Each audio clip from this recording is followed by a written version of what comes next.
treated, it says we don't have to go far to find out what we need to do. The gospel kind of makes it evident, doesn't it? Go. Which of these treated him with mercy? All of us, by our human nature, I think, understand within us what it is to have mercy on others. It was basically how we would want to be treated. We want that for others, don't we? And yet we often do not find that in society. So you and I are called to be a special witness. Last week we talked about to be a friend, make a friend, be a friend, and bring a friend to Christ. In other words, that you and I are, by our very lives, called to give witness to the mercy that God himself wishes to show on others. So when Jesus asked that question tonight, what is mercy? A lot of you knew. You know, he's trying to trip Jesus up. He knew in his own heart. Okay, mercy is not just taking care of my literal next door neighbor.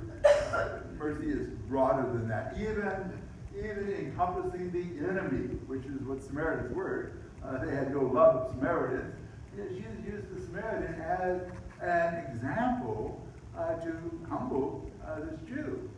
You and I are called to look at that story and say, gee, how does that apply in our life? As we go through this year of mercy, today would be maybe an appropriate one to look at the corporate works of mercy, and especially visiting the sick and really visiting those in prison kind of go together. Because when we think about visiting the sick nowadays, we have a different notion, I think, than what it might have meant back in the days of Christ.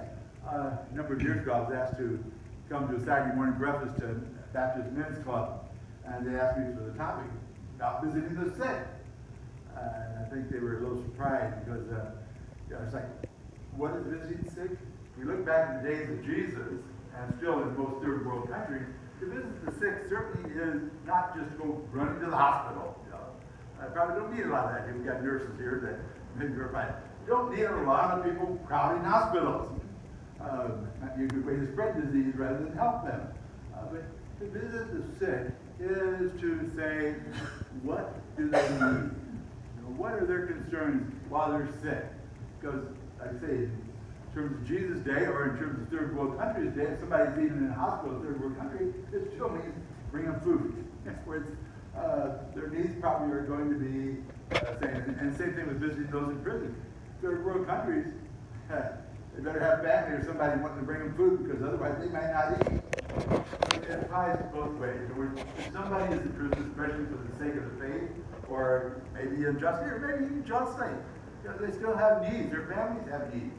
You and I are called to look and say, what are their needs? Do they have children? Are they being cared for? Do they have animals? Are they being cared for? Do they have property? Do they have special concerns at home that had better be tended, like the crop needs to be taken in, or a garden needs to be attended to, or maybe even to look and say, are there bills coming due that we can at least get a hold of those who have the utility bills and all, and say, hey, this person's not going to be able to meet that need for a little while. In other words, you and I are called to be intercessors in their lives. Say, how? How can I alleviate some of the concerns, some of the real worries that they have while they're hopefully recuperating? If we ask that question ourselves, we will truly seek to be a good neighbor.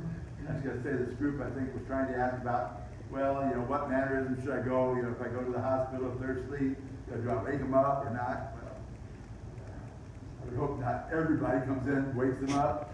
If there's nobody there, that might be a good thing. Be present, to sit there and read to them if they like, to be present and pray with them and for them. Certainly it's good to have somebody in attendance. But again, and I'm grateful for hospitals that say only 2 or 3 visitors at a time. That's protecting the sick. Or we might look at some countries where people are not aware of health issues that you can bring to the hospital. It's like, do we use the sanitizer when we go in and out of rooms?